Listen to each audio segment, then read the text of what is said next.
Bienvenue sur la dernière question de la série Angular. Ici, nous n'aurons pas besoin de traduire, la question est en français, comme par hasard.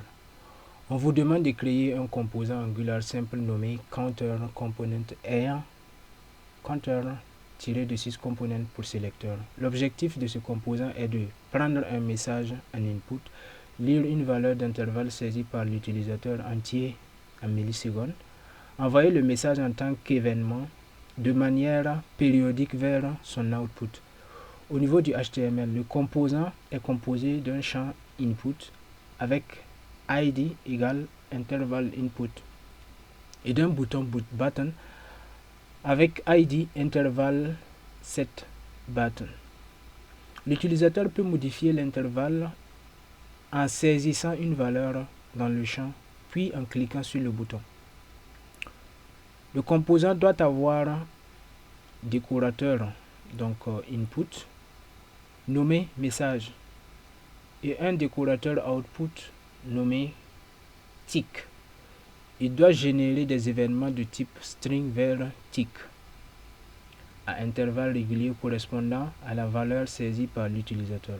La chaîne de caractères utilisée pour générer les événements provient de l'input message.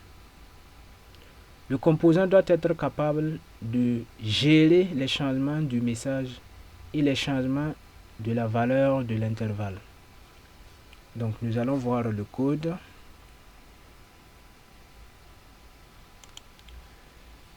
Ici, vous pouvez voir qu'il y a le component qui nous a été demandé.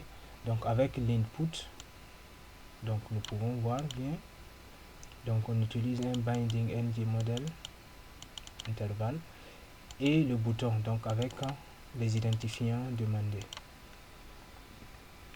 Donc nous avons le décorateur input ici pour message et output pour tick. Donc nous avons défini les variables intervalle time. Ici nous avons défini une méthode setInterval. En JavaScript ou en TypeScript, nous avons une méthode prédéfinie qui s'appelle setInterval. C'est ça qui est exécuté ici. Donc, et à chaque fois que nous exécutons cette méthode retourne une référence. Donc, de telle sorte que nous pouvons récupérer la référence pour arrêter en fait la répétition, parce que cet intervalle c'est une répétition en fait, donc pour arrêter la répétition. Je précise que moi j'ai utilisé cette technique qui m'a beaucoup aidé en entreprise. J'avais en fait un problématique, il y avait une fonctionnalité de synchronisation de deux vues, notamment le code était en jQuery JavaScript et je devais faire de telle sorte qu'à chaque fois que la première vue a changé de date par exemple, la deuxième vue aussi change de date. Donc moi je me suis servi, donc je n'ai pas vu par exemple un exemple nulle part, donc c'est l'aide de ChatGPT, mais ChatGPT n'a pas cet exemple, donc moi j'étais obligé, donc à ma manière, de trouver un moyen de le faire. Donc ce que j'ai fait, j'ai utilisé cet intervalle qui m'a beaucoup aidé, et même actuellement et nous passons de version à une nouvelle version en entreprise, mais je peux dire qu'en grande partie, ça fait partie des changements majeurs de l'application en fait. Donc sans faire la publicité, il s'agit ici de l'application VP. Donc je ne donne pas tout, mais ceux qui savent savent. C'est l'application VP, donc nous passons de V8 à V9. Donc VP V8 à VP V9. Mais en grande partie, cette fonction prédéfinie de JavaScript m'a aidé parce que j'écoute le changement de la première vue à chaque intervalle. Donc je donne un intervalle court, donc notamment ici, donc this date interval, c'est en fait l'intervalle d'exécution. Si tu donnes un intervalle long, ça veut dire que ça va attendre peut-être une minute avant de réexécuter. Mais j'ai donné un intervalle 0, donc ça veut dire que c'est permanemment à l'écoute de l'autre vue pour pouvoir synchroniser. Donc c'est une fonction. Donc il y a des fonctions que nous allons voir que c'est inutile, mais voilà, à un moment donné, ça peut nous être vraiment utile. Voilà. Donc,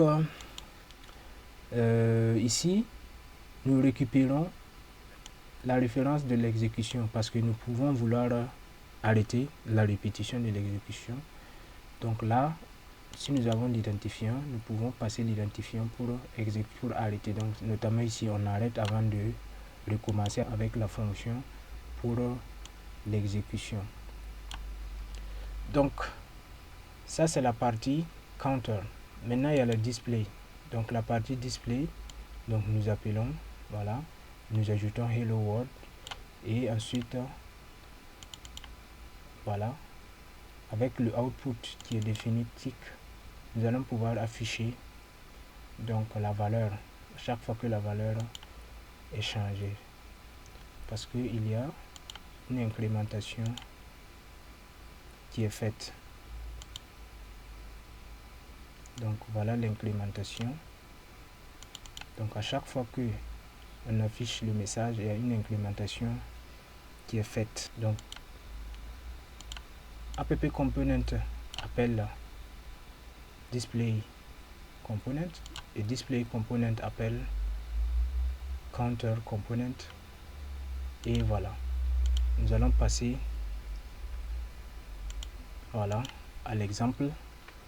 Donc ici nous l'avons déjà exécuté comme vous pouvez voir. Donc si je définis ici 1000, ça veut dire que c'est 1000 millisecondes qui est une seconde. Donc chaque seconde, donc ça s'incrémente, chaque seconde ça s'incrémente.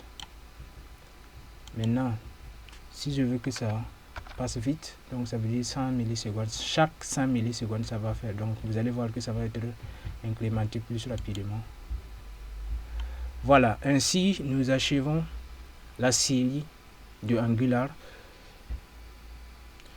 Je vous rassure que je ne suis pas un expert de Angular, mais ça ne m'empêche pas de m'exercer et aussi de partager mon expérience et aussi motiver d'autres personnes qui veulent débuter en Angular et de se lancer. Voilà, parce que Angular, moi je l'ai utilisé beaucoup quand j'étais au Burkina, mais depuis que je suis en France, moi j'utilise beaucoup plus JavaScript. Donc contrairement à ce qu'on peut penser, on peut se dire que non, en fait, quand tu arrives en France, c'est en fait toutes les nouvelles technologies que tu as entendu parler ou bien tu as expérimenté au Burkina que tu vas retrouver ici. Donc c'est pas toujours vrai parce que ça dépend de l'entreprise et ça dépend aussi de la majorité des entreprises. Donc ici en France, la majorité des entreprises vont utiliser des technologies qui sont beaucoup plus solides. Donc disons des technologies aussi qui sont disons robustes et clean code. Il est important de toujours garder en tête que il y a des technologies qui sont beaucoup plus récentes que nous n'allons pas revoir ici. Par exemple, moi je connais Hipster, Java Hipster, qui est une technologie que moi j'ai expérimenté au Burkina.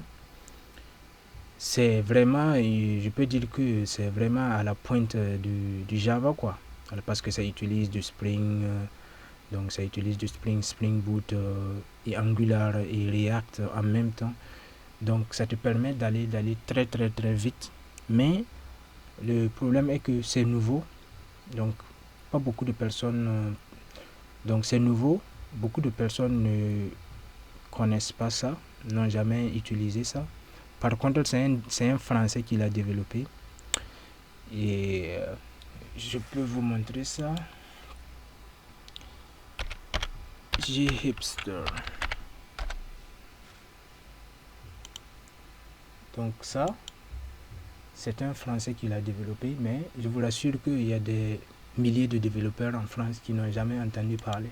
Or moi, j'ai connu ça au Burkina, je l'ai utilisé en entreprise au Burkina, notamment quand j'étais à Supernet, je l'ai utilisé et c'est pas mal quoi, voilà, parce que ça intègre beaucoup de nouvelles technologies comme Spring Boot, Angular, React, les microservices. C'est vraiment très poussé Mais à ma grande surprise, je viens en France.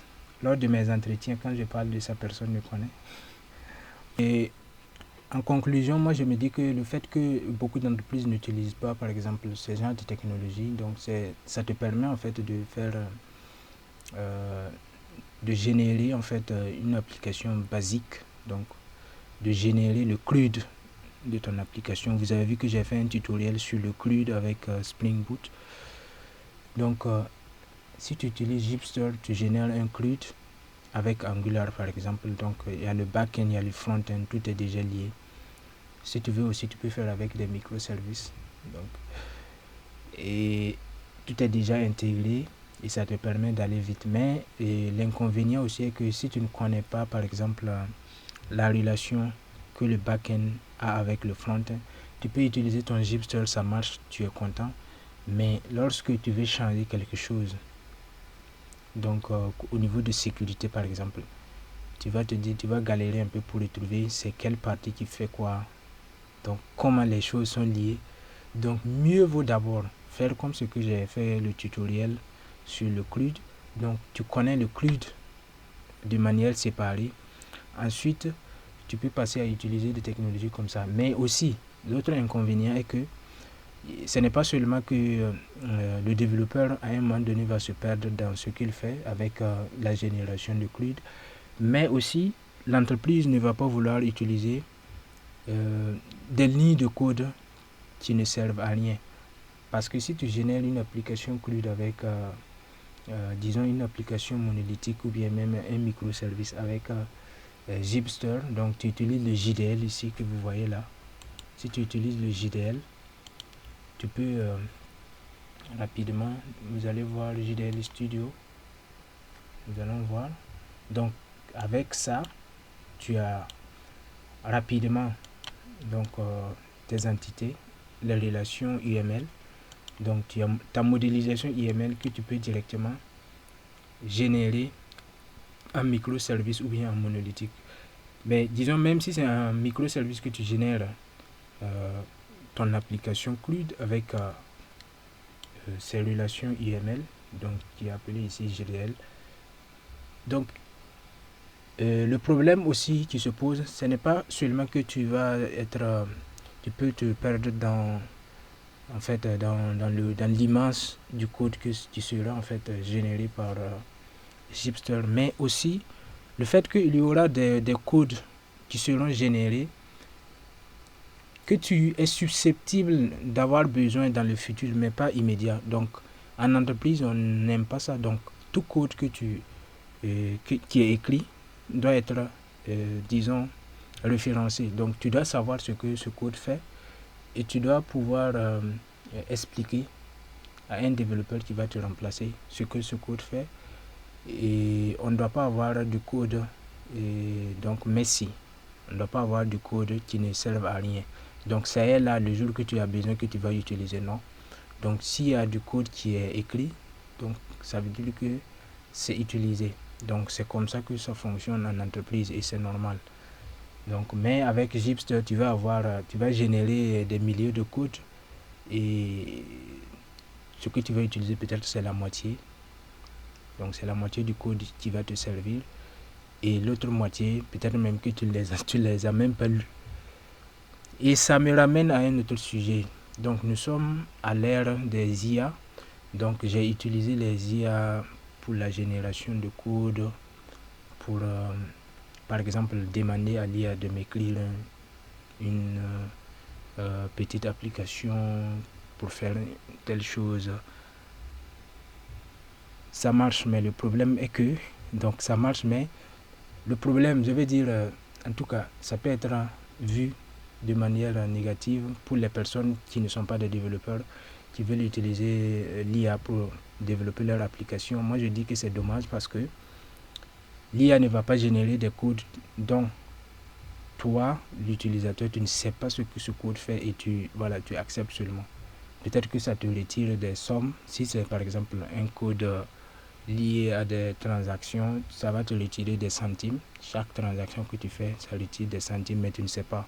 Disons que si l'IA se passe du code et génère tout en binaire, Donc, et on ne voit même pas du code. C'est ça qui est pire.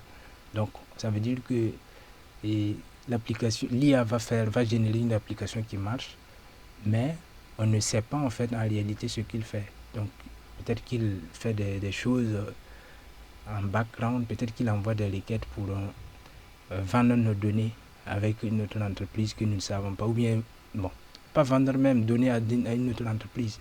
Donc l'IA peut être corrompue et partager nos données que nous ne savons pas.